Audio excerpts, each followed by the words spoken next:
Hello friends, welcome back to my YouTube channel. मी आहे प्रियंका. उन्हाळा सुरू झाला की कैरीच्या रेसिपीची आठवण येतेच. आज मी तुम्हाला दाखवणार आहे 5 मिनिटात तयार होणारी चटपटीत कैरी गतका रेसिपी, जी भाकरी, पोळी किंवा साध्या भातासोबत इतकी भारी लागते ना की तुम्ही पुन्हा पुन्हा बनवाल. तुम्हालाही बनवायचं ना असा गतका? तर चला आपण रेसिपीला लवकरच सुरुवात करूया.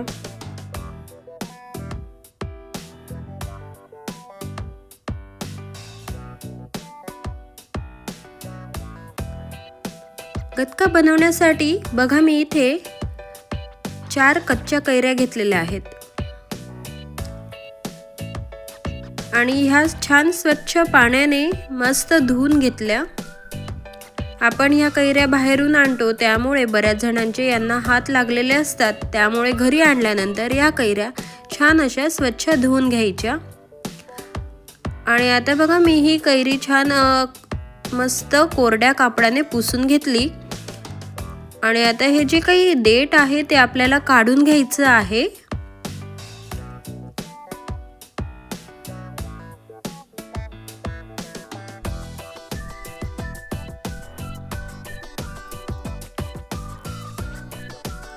ते देठ जर राहिलं तर आपल्याला तोंडाला वगैरे हाताला उभारण्याची शक्यता असते, म्हणून ते देठ आपण काढून घ्यायचं. आणि आता ही कैरी आपण छान अशी कट करून घ्यायची. तर यामध्ये जी काय कोय असते ही सुद्धा आपण काढून घेणार आहे.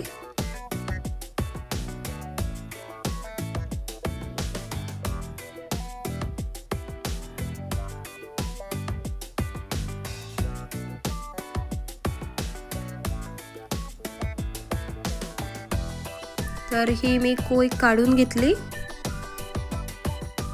आणि आता मी थोड्या याला मोठ्या कमी छोट्या मोठ्या अशा खापा करून घेते.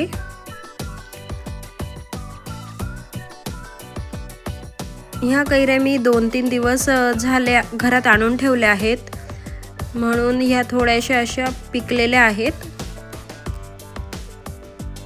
तर शक्य होईल तसं एकदम कच्ची कैरी असेल तर ती वापरा.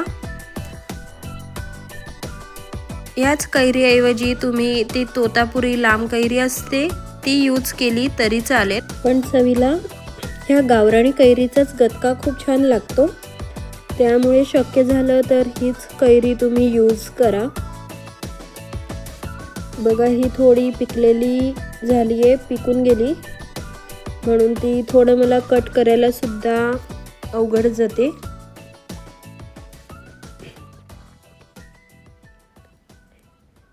मी असे मोठमोठेच थोडे खाप ठेवले, जास्त बारीक पण नाही केले.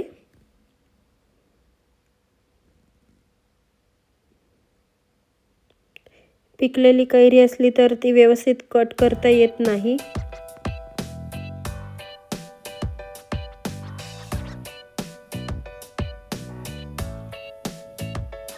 बघा, अशाच प्रकारे मी सगळ्या कैऱ्या कट करून घेते.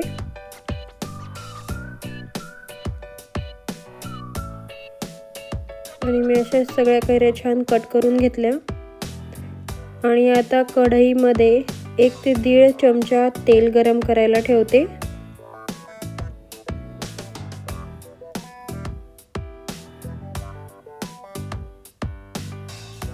एक चमचा तेल सुद्धा पुरेसं आहे.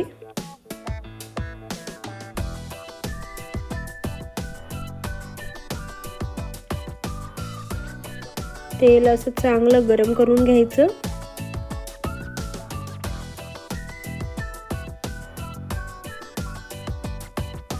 थोडं मी तेल हे पसरवून घेते, म्हणजे लवकर गरम होईल.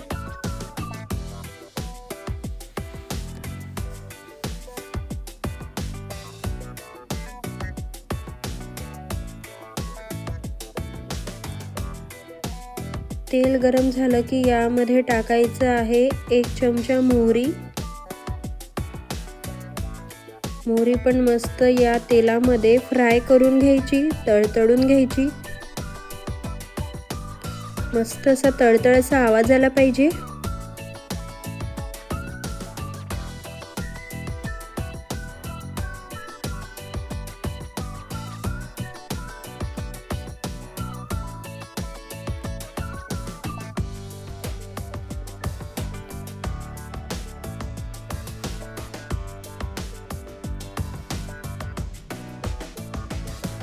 मी आता इथे मोहरी छान तळून घेतली, परतवून घेतली तेलामध्ये आणि लगेच आपल्याला यामध्ये टाकायचं आहे 1 चमचा जिरे।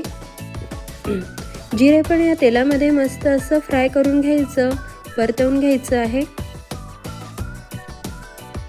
तुम्ही बघताय ना की बघा इथे छान जिरे आणि मोहरी मस्त असं फुलत चालली आहे।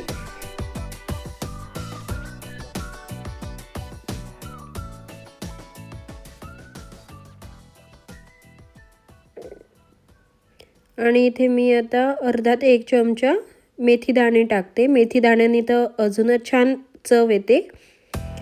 तर मेथी दाणे पण या तेलामध्ये छान फ्राय करून घ्यायचे, म्हणजे त्याचा जो काही कडवटपणा असतो तो निघून जातो। आणि मेथी दाणे हे आपल्या शरीरासाठी पण हेल्दी आहे, त्यामुळे मी मेथी दाणे पण यूज करते। तसंच थोडीशी बडीशेप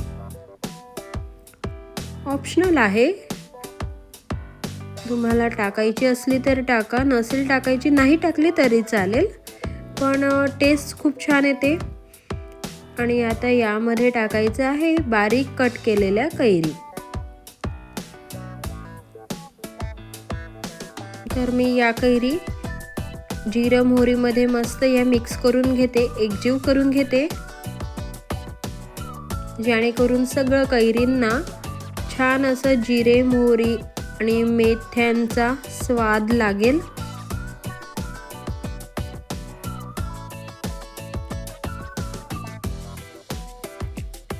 मी पूर्ण हे एकजीव करून घेतलं मसाल्यामध्ये कैरी।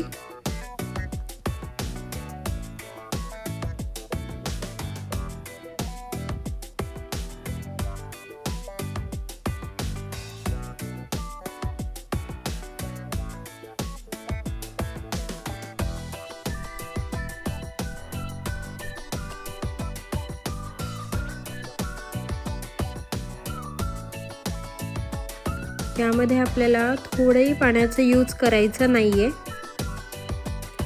आणि यात आता टाकते थोडीशी चिमूटभर हळद आणि चवीनुसार थोडंसं तिखट, अर्धा 1 चमचा चालेल।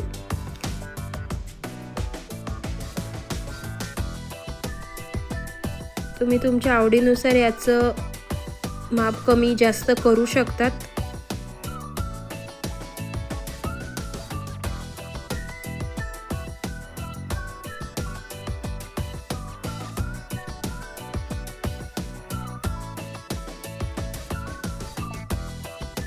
तिखट पण मी मस्त मिक्स करून घेतलं।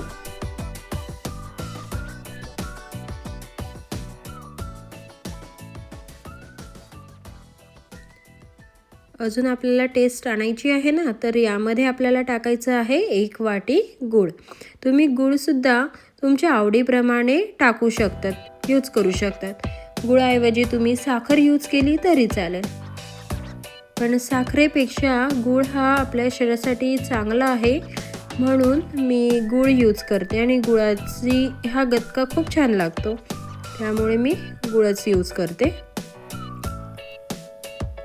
तुम्हाला जर आंबट आवडत असेल तर तुम्ही कमी गूळ टाका।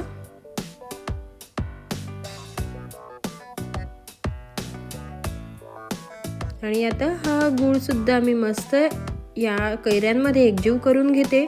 या गुळाचं पूर्ण आपल्याला इथे पाणी करायचं आहे, हा गूळ वितळून घ्यायचा आहे पूर्ण।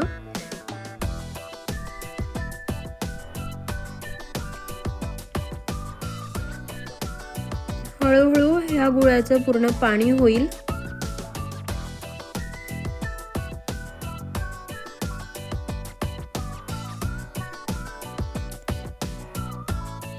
गॅसचा फ्लेम आपल्याला कमी ठेवायचा आहे।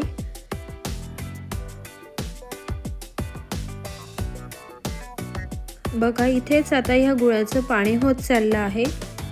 अजून याला पाणी सुटेल तर पूर्ण हा गुळ वितळून जाईल. हवं असल्यास तुम्ही खिसून सुद्धा गुळ टाकू शकतात.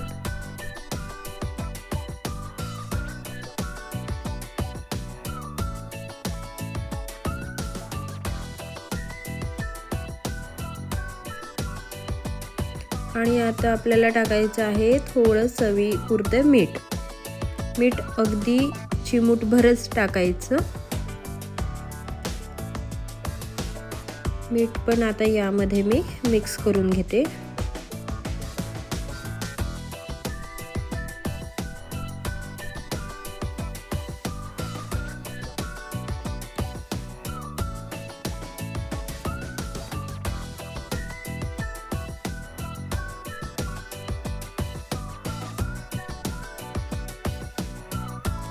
बघा गुळाचं पूर्ण असं पाणी होते.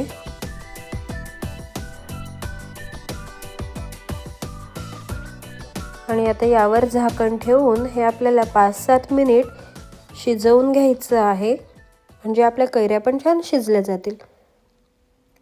5-7 मिनिटांनी बघूया. बघा बऱ्यापैकी गूळ पूर्ण वितळला आहे. थोडा कुठे बाकी आहे. तर अजून आपण याला शिजवून घेऊ. म्हणजेच कैरी पण शिजेल आणि गूळ पण पूर्ण वितळून जाईल.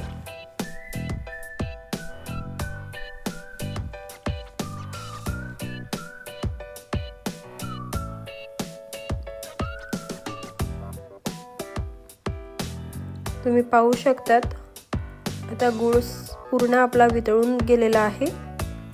पूर्ण गुळाचं पाणी झालेलं आहे. आणि तुम्हाला जर अजून शिजवायचं असेल, अजून ते घट्ट बनवायचं असेल तर तुम्ही अजून त्याला झाकण ठेवून शिजवू शकतात. पण हे जर तुम्ही थोडं थंड करायला ठेवलं ना तर हे थोड्या वेळाने थंड झाल्यावर एकदम असं घट्ट होणारच आहे. तर इथे आपला छान असा गटका तयार आहे. सर्व करूया.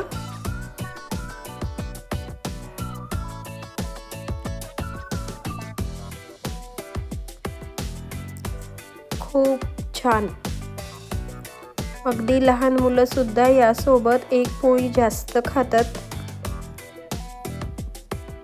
आणि मोठ्यांना पण हा गटका खूप आवडतो. जर एखादी भाजी नसेल घरात तर तुम्ही चपाती आणि हा गटका खाऊ शकतात. भाकरीसोबत पण खाऊ शकतात. तिखट भातासोबत पण तोंडी लावू शकतात. तर अशा प्रकारे इथे आपला कैरीचा गटका खाण्यासाठी तयार आहे. तुम्ही पण ही अशी रेसिपी नक्की ट्राय करा. आणि तुमची कैरीचा गटका कसा झाला हे मला कमेंटमध्ये नक्की सांगा.